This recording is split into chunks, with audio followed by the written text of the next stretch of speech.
Bom, pessoal, esse é o nosso último vídeo com conteúdo, né, que vai ser realmente usado no curso e usado nas avaliações. Então, esse vídeo de conteúdo, ele é o último, né?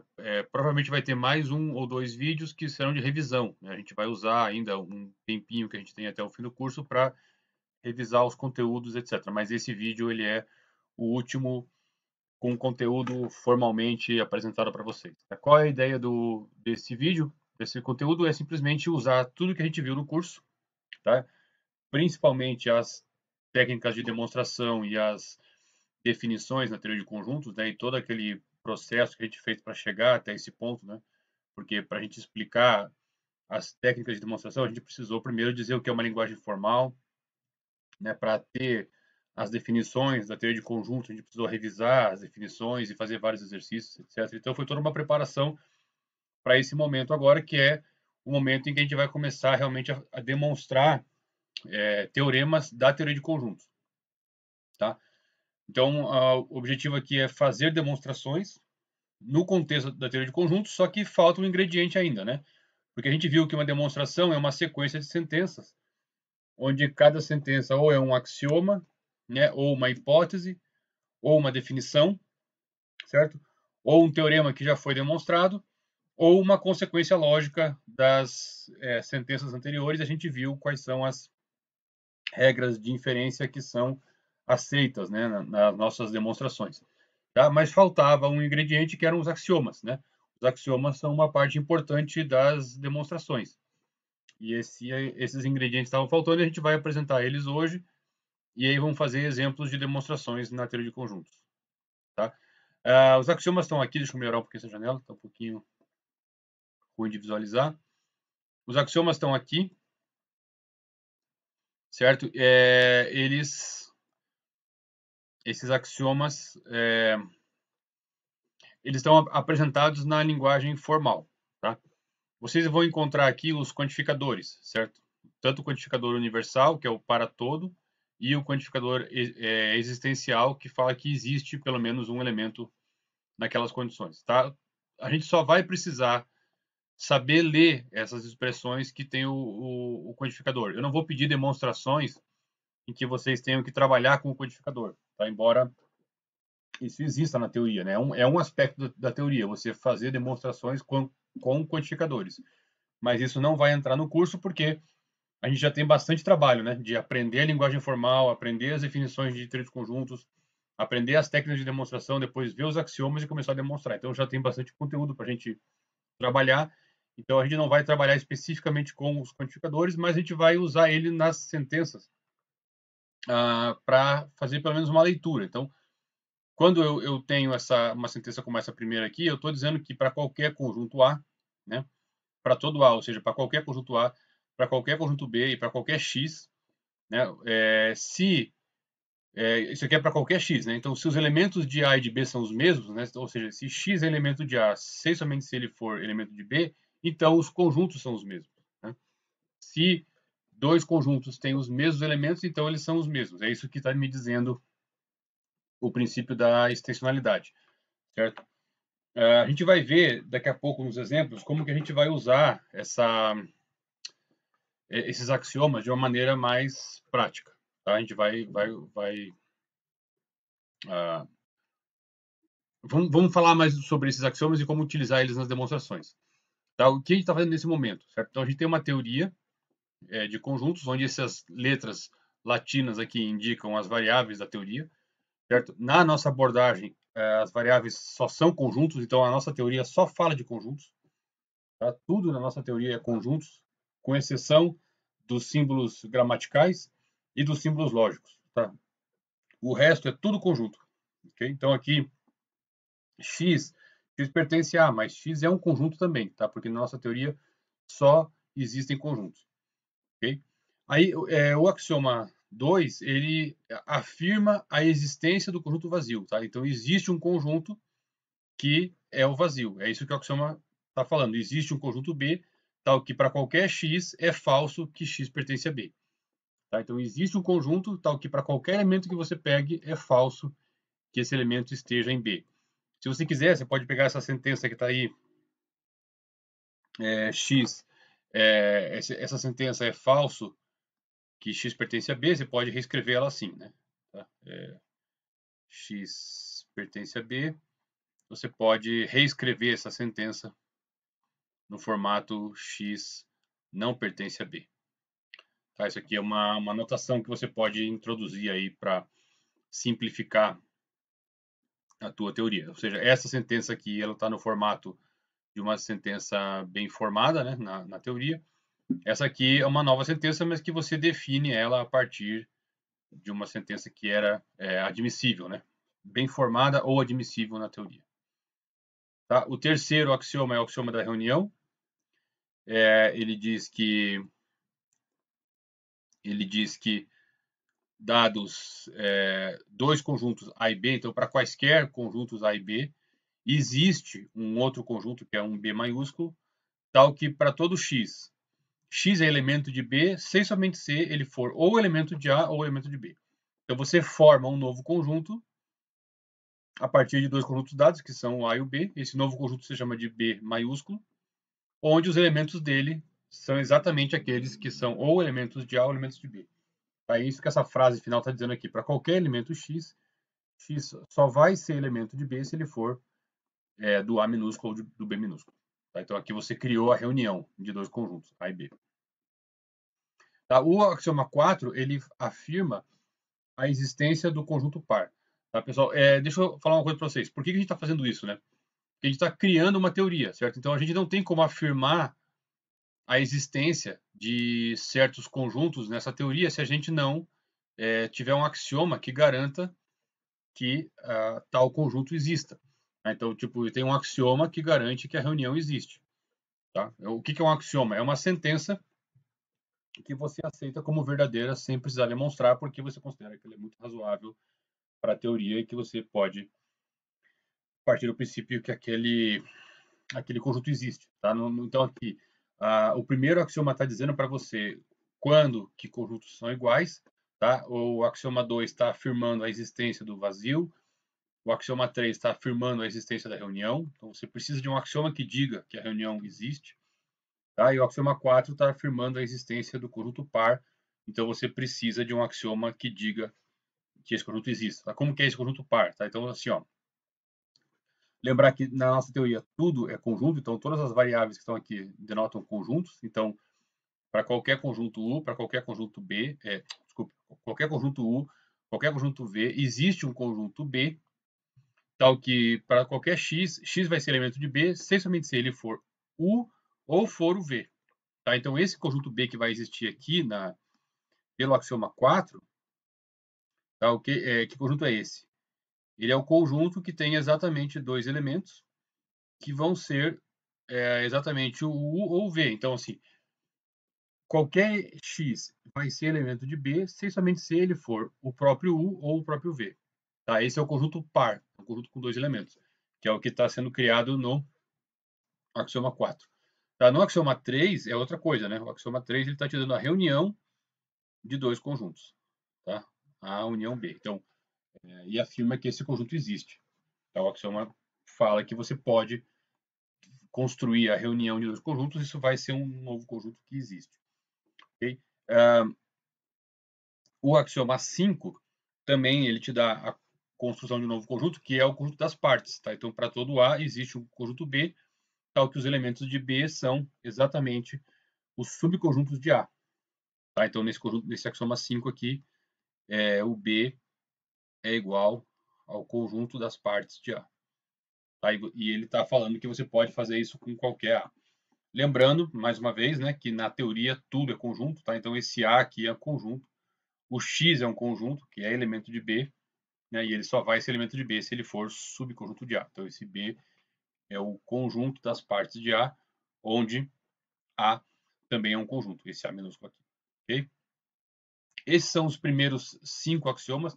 Tá? A nossa abordagem, que é a abordagem de Zermelo Franca, que é a abordagem que está no livro do Enderton, ela tem 10 axiomas, tá? Só que a gente só vai utilizar 6 axiomas desses 10. Tá? Eu já vou comentar um pouco mais sobre isso daqui a pouco. Okay? Então, definições, né? coisas que a gente já viu quando a gente fez aquela revisão de conjuntos, mas que é bom enfatizar aqui. Então, você tem inclusão de conjuntos. Né? Quando que um conjunto A está contido num conjunto B? Tá?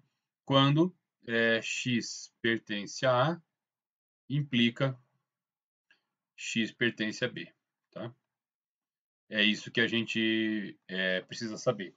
Então, se os elementos de A também são elementos de B. Então, se um X é elemento de A, então ele é elemento de B. Tá? Isso é a definição de inclusão. Certo? O que você precisa pôr aqui, a rigor, você tem que colocar aqui para todo X. Okay? Só que a gente, como a gente está querendo, né, aprender a fazer demonstrações, e nossa abordagem não é 100% formal, a gente não está totalmente formalizado, então isso que está em azul aqui é a maneira correta de você dar a definição de inclusão. Tá? Então, para qualquer x, x pertence a A, implica x pertence a B, então A está contido em B. Tá? Só que a gente deixa implícito esse para todo x para que a nossa linguagem fique um pouco mais simplificada. Então, o nosso curso não é totalmente formal. Tá? Se você tirar, não sei se consigo tirar aqui, ou não vou mexer, mas se você tirar isso que está em azul aqui, a definição não está totalmente correta. Tá? Mas na nossa proposta de abordagem, que não é totalmente formal, a gente aceita essa maneira de trabalhar, porque o que a gente quer, o nosso objetivo mesmo, é a gente ter alguma noção sobre como demonstrar e sobre como construir raciocínios matemáticos. Tá? Então, a gente faz algumas concessões, né? Tá? E não é uma linguagem totalmente formalizada. Aqui se pode dizer que a inclusão, né? A incluído em B é equivalente a afirmar essa sentença que está aqui. Então, essa sentença simplificada aqui, com esse novo símbolo, que é o símbolo de inclusão, que está sendo criado agora, ela é equivalente à sentença que está sendo dada aqui, que é uma sentença admissível. Né? Tá? E aí, se você está introduzindo uma definição, você pode dizer, colocar um def aqui embaixo, que significa que você está afirmando que a sentença que está aqui à esquerda é equivalente à sentença que está aqui na direita, por definição. Tá? Quem disse que essa sentença é equivalente a essa? Você fala, ela é equivalente por definição. Eu estou definindo ela para ser equivalente. Okay? O axioma 2, né, vamos aqui falar agora do conjunto vazio, né, que foi introduzido pelo axioma 2. Tá? Então, o axioma 2, ele te diz que existe um conjunto, né, existe um conjunto B, tá, tal que para qualquer x, x não pertence a B. Tá? Então, ninguém é elemento do conjunto B. Mas, a princípio, poderiam existir outros conjuntos, né, com essa característica, né, de que x não pertence a B. Mas, na verdade, o primeiro axioma, que é o axioma da extensionalidade, fala se dois conjuntos têm os mesmos elementos, eles são iguais. Né? E aqui, no caso, qualquer conjunto que não tem elemento algum, ou seja, ninguém é elemento dele, vão ter sempre os mesmos elementos. Se você pegar um conjunto que não tem elemento e outro conjunto que não tem elemento, os dois vão ter os mesmos elementos, que é ninguém. Né? Os dois vão ser vazio. E o axioma da extensionalidade fala que esses conjuntos são iguais. Certo? Então, existe um único conjunto vazio. Tá? E esse único conjunto vazio, quem garante que o conjunto vazio é único é o axioma da extensionalidade. Tá, pessoal? O axioma 2 fala que ele existe. O conjunto vazio existe. E o axioma 1 fala que ele é único. Tá? Então, único conjunto vazio, porque eles vão ter os mesmos elementos. E aí, esse conjunto vazio é denotado por esse símbolo aí. Okay? Esse símbolo denota o conjunto vazio. Tá? Um axioma interessante, né, que a gente passou ali em cima, que é o axioma do conjunto par. Tá? Vejam a diferença, né, do conjunto par para a reunião. Então, assim, você tem um conjunto U, você tem um conjunto V, você forma um conjunto B que vai ter dois elementos, que é o U e é o V. Tá? Na reunião, eu não sei quantos elementos tem o A, tá? Não sei quantos elementos tem o B, certo? O conjunto reunião, ele vai ter os elementos de A mais os elementos de B e, eventualmente, se tiver elemento na intersecção, você tem que cancelar a intersecção. Então, ele não vai necessariamente ter dois elementos quando você faz a reunião, mas quando você faz o par, ele vai sempre ter dois elementos, tá? Então, o axioma do conjunto par, que é o axioma 4, ele desempenha um papel importante na criação de conjuntos infinitos. Desculpa, na criação de conjuntos finitos, né? Então, se você tem dois elementos, né? Então, aqui, dados, elementos, ou conjuntos, né? Porque nessa teoria tudo é conjunto, né? Então, pelo axioma do par, você pode formar o conjunto x1, x2. Ok? Aí, eu ainda posso formar, então, agora, pego um terceiro elemento, um x3. Eu posso também usar o axioma do par e formar o conjunto unitário do x3, tá? E aí eu deixo para vocês justificarem exatamente, né, como que o axioma do par foi usado exatamente aqui para você justificar a existência do conjunto unitário, tá? Então, o axioma do par, ele justificou a existência desse conjunto aqui. Você pega dois elementos e o axioma fala que existe um conjunto que tem exatamente esses dois como elementos, tá? E aí, dado um x3, o axioma do par fala que você pode formar o conjunto unitário do x3, mas eu deixo para vocês pensarem sobre isso, como você justifica exatamente a existência desse x3 aqui. E aí, na sessão de dúvidas, a gente pode debater esse ponto aqui, tá? Mas aí agora você usa a reunião, certo? Então, aqui usando a reunião, o axioma da reunião, que se eu não me engano é o 3, né? Você pode fazer a reunião entre x1, x2, união com o x3. Ok? Deixa eu baixar um pouquinho isso aqui. E aí o que acontece é que esse novo conjunto que a gente obteve aqui, ele vai ter três elementos. Tá? Vai ter x1, x2, x3. Okay? E aí você pode continuar. Agora você pega um x4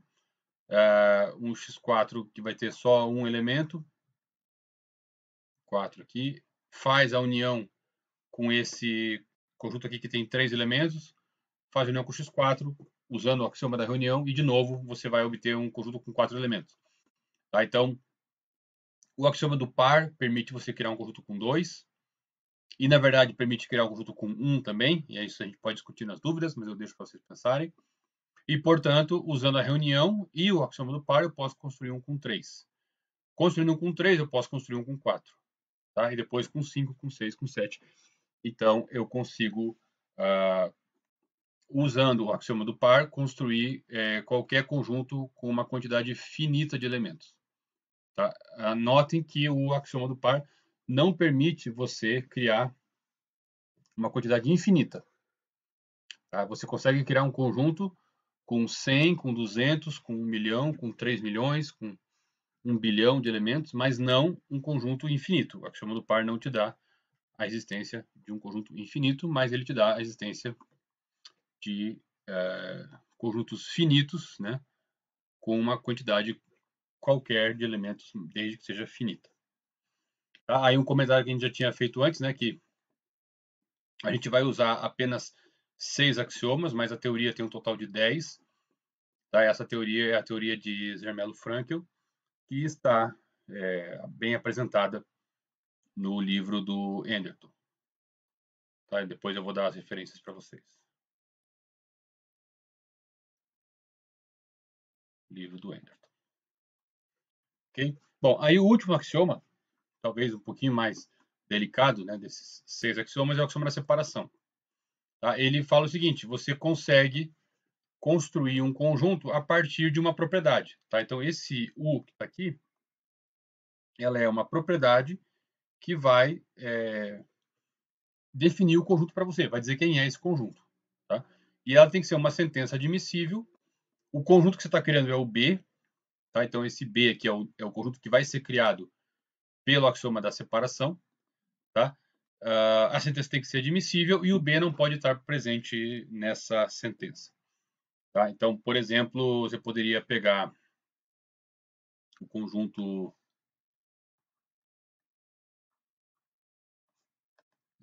N como sendo 0, 1, 2, até N-1.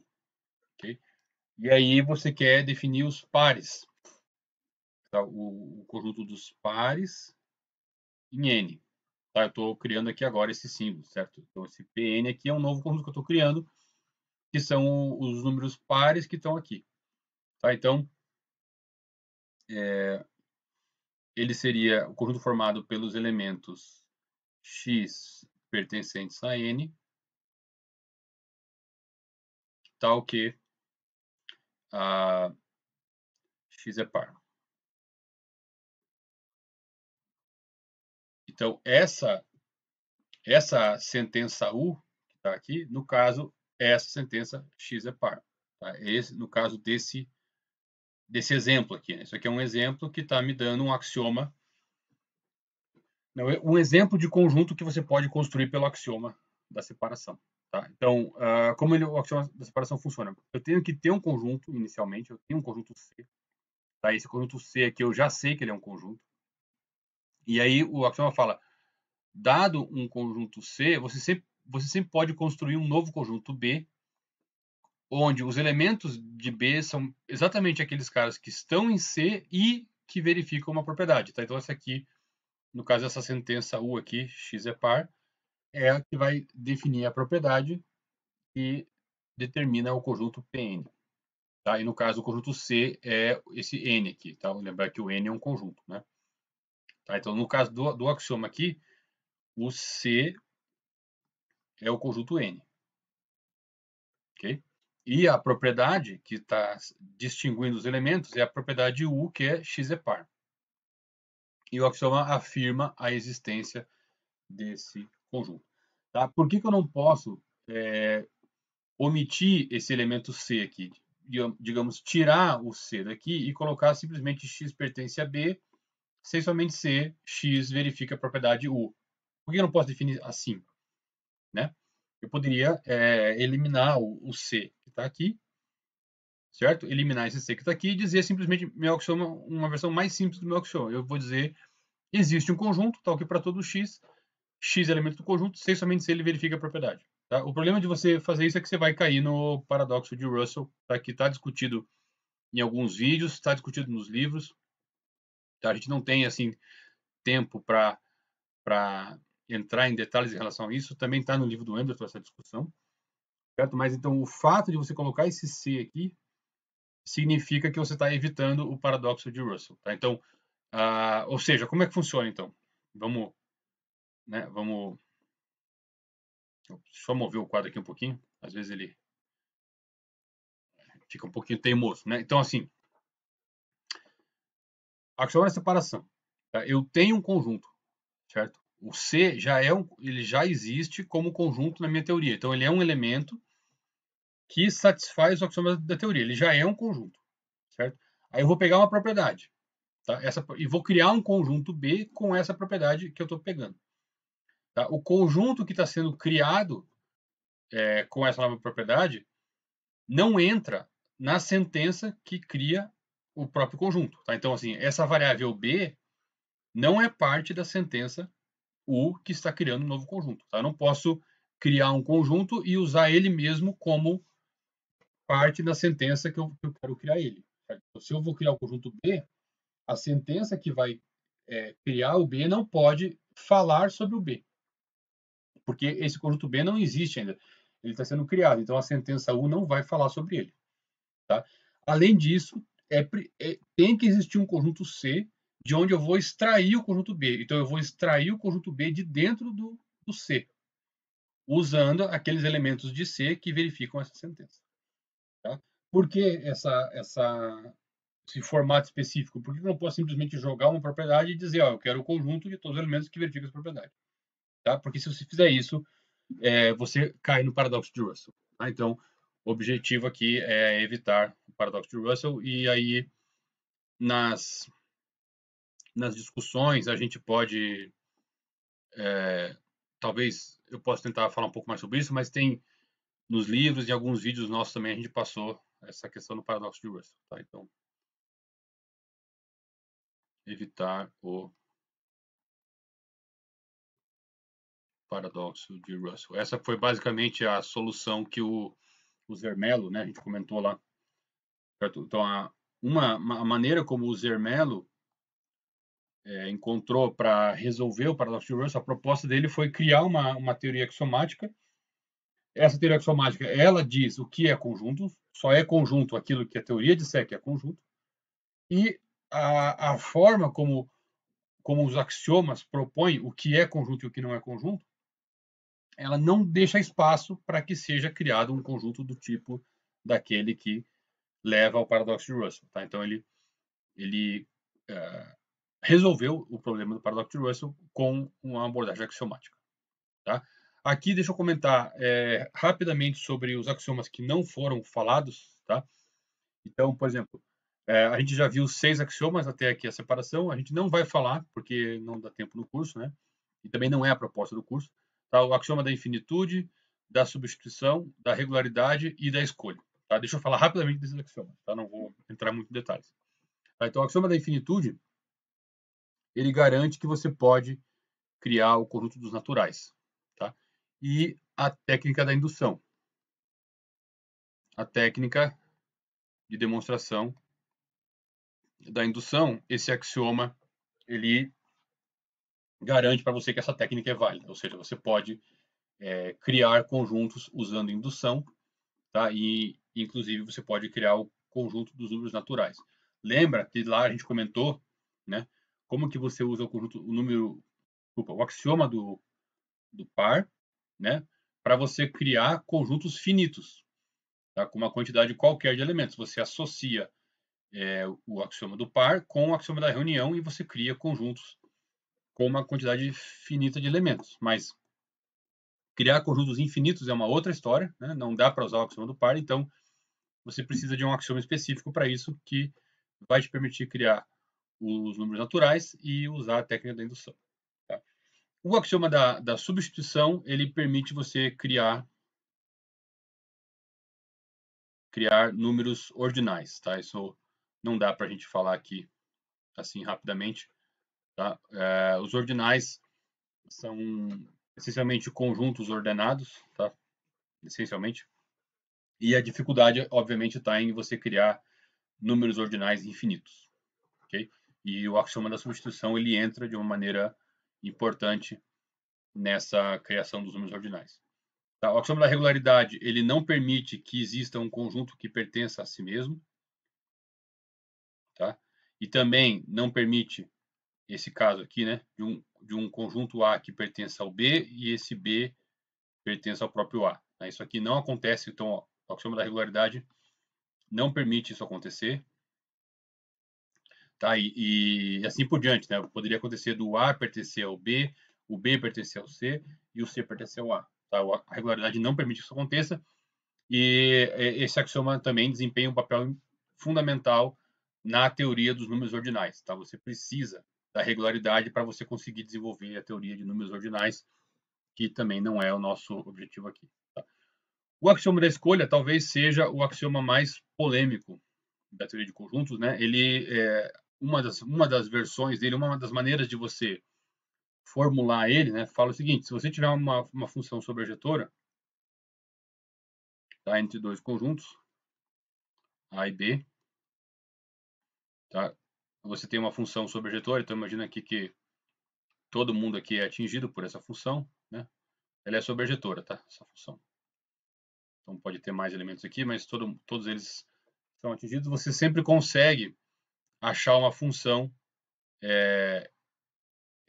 do B para o A que desfaz aquilo que a função f faz, ou seja, ela é uma inversa lateral da função f. Então, você tem uma função f sobrejetora, você consegue uma função g de b para a, tal que f composta com g seja a identidade.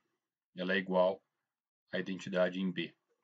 Então, o axioma da escolha ele fala que existe essa G sempre, tá? Não é o problema não é no caso finito, tá? No caso finito você consegue encontrar essa G facilmente, tá? Mas no caso infinito, realmente você precisa de um axioma que diga isso, e ele é polêmico assim, porque ele é razoável, né?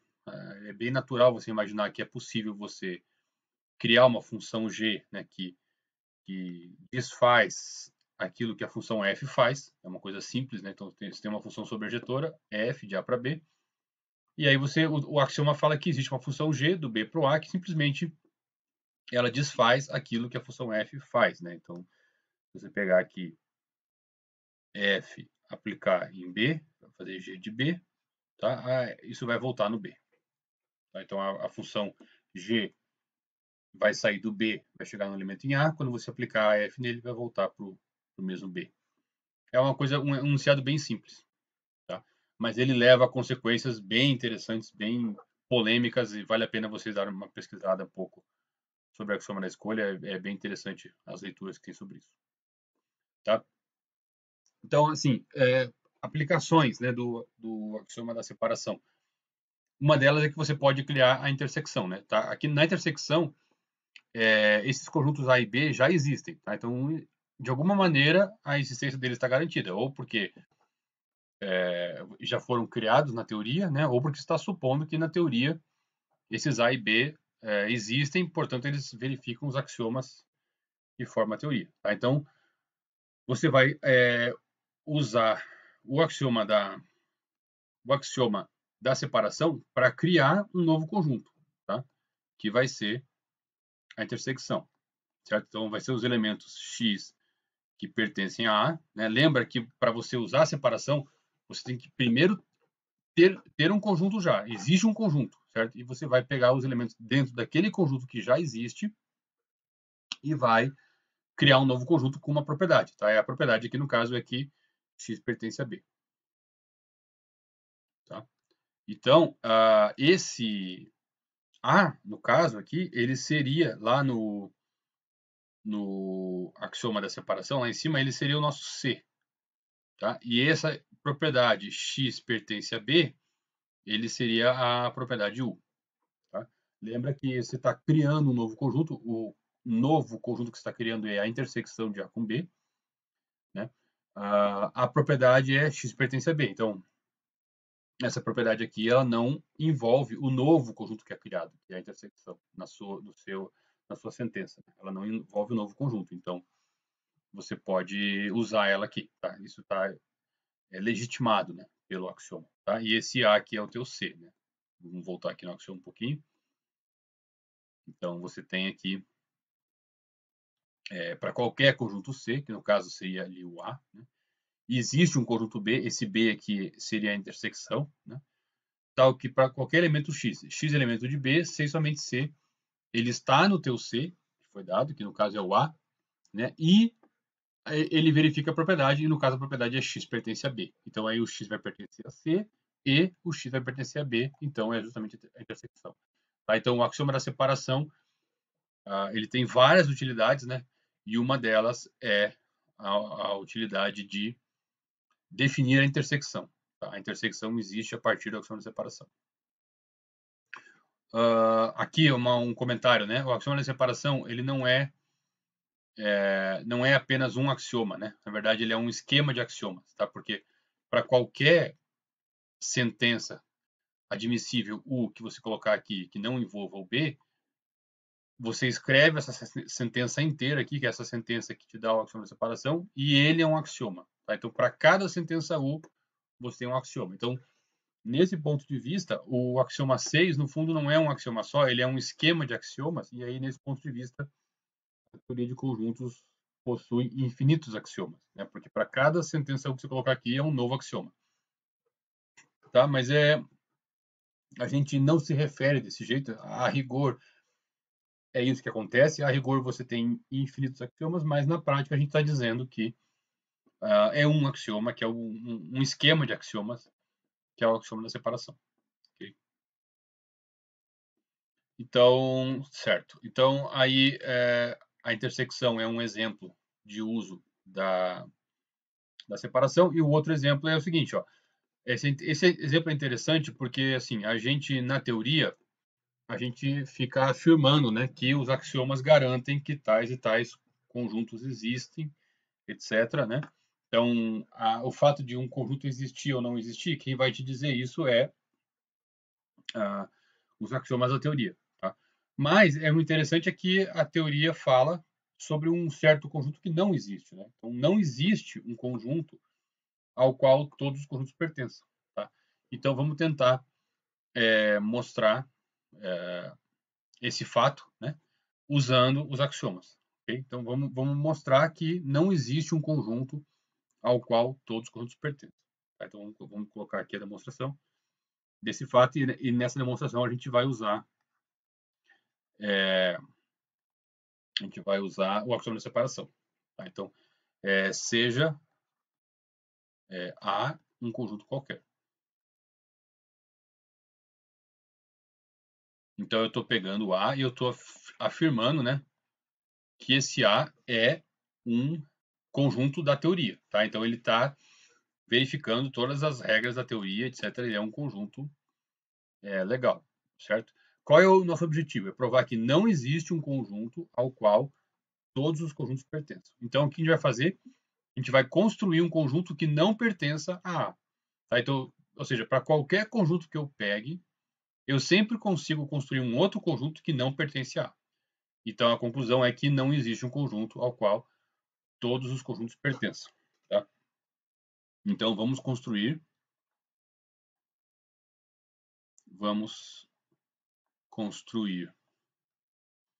B e provar que B não pertence a A. Tá? Vamos provar que esse B não é elemento de A. Então, conclusão é que não existe um conjunto ao qual todos pertencem. Né? Então, faz o seguinte. Define o B pelo axioma da separação. Tá? Então, aqui a gente vai estar usando o axioma da separação. Tá? Para construir o B. Então, eu vou pegar o B, vai ser os elementos de A, certo? Porque para usar a separação, eu tenho que primeiro ter um conjunto já. Tá? Eu não posso usar uma propriedade para definir um conjunto do nada. Não posso, do nada, colocar uma propriedade e dizer, pega o conjunto dos caras que tem aquela propriedade. Não. Primeiro eu tenho um conjunto, que é o A. Tá? E aí agora eu vou definir um novo conjunto daqueles elementos que estão em A que verificam uma propriedade. Qual é a propriedade? X não pertence a X. Tá? Notem que nesse ponto da teoria, né, a gente não sabe nada se é possível existir um conjunto que pertença a si mesmo ou não. Tá? Lembra que a gente comentou lá, né? A gente precisa de mais um axioma, que é a regularidade. Só que a regularidade a gente não deu ainda esse axioma, né? Ele está aqui, certo? Então, não sei porque apagou aqui o meu texto. Agora voltou, né? Então, assim, o axioma da regularidade garante que não existe conjunto que pertença a si mesmo, tá?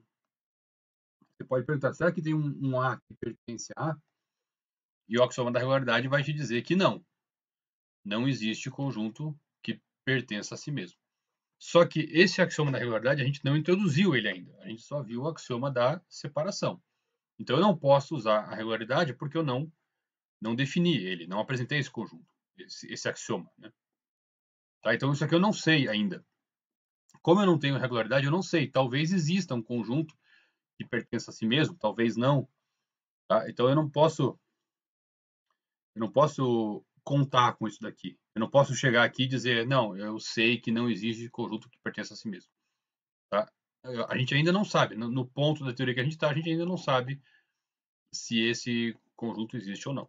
Tá? Então eu vou simplesmente dizer que o B é formado por aqueles elementos de A que não pertencem a si mesmo. Ok? Ok. Aí a gente quer provar que o B não pertence a A, certo? Então a gente criou esse B, então vamos provar. Vamos provar que B não pertence a A. Tá? Como que a gente faz? Vamos começar supondo que o B pertence a A, certo? Suponha que o B pertence a A. Então, olha só o que acontece, né?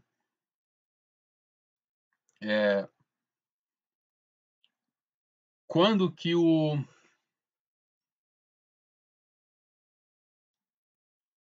Então, assim, o B pertence a A,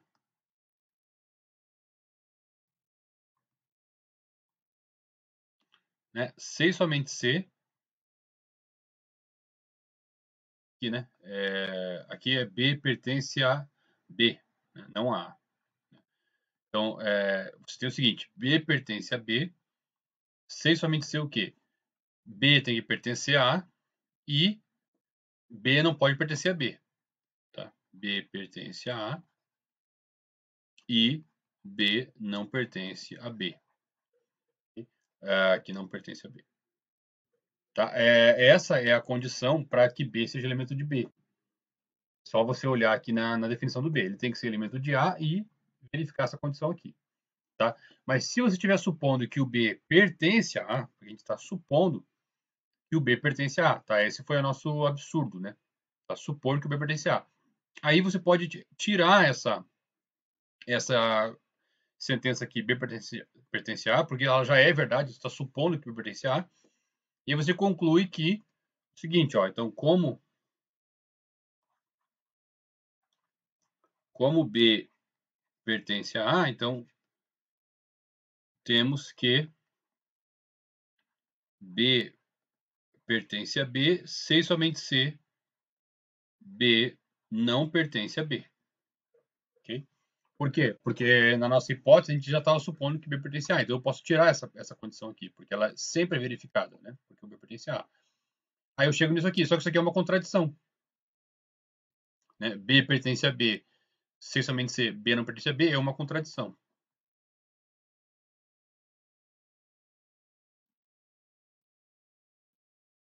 Okay? Então, como ela é uma contradição, então, por absurdo, a gente conclui que não pode ser verdade que o B pertence a A. Tá? Então, por absurdo,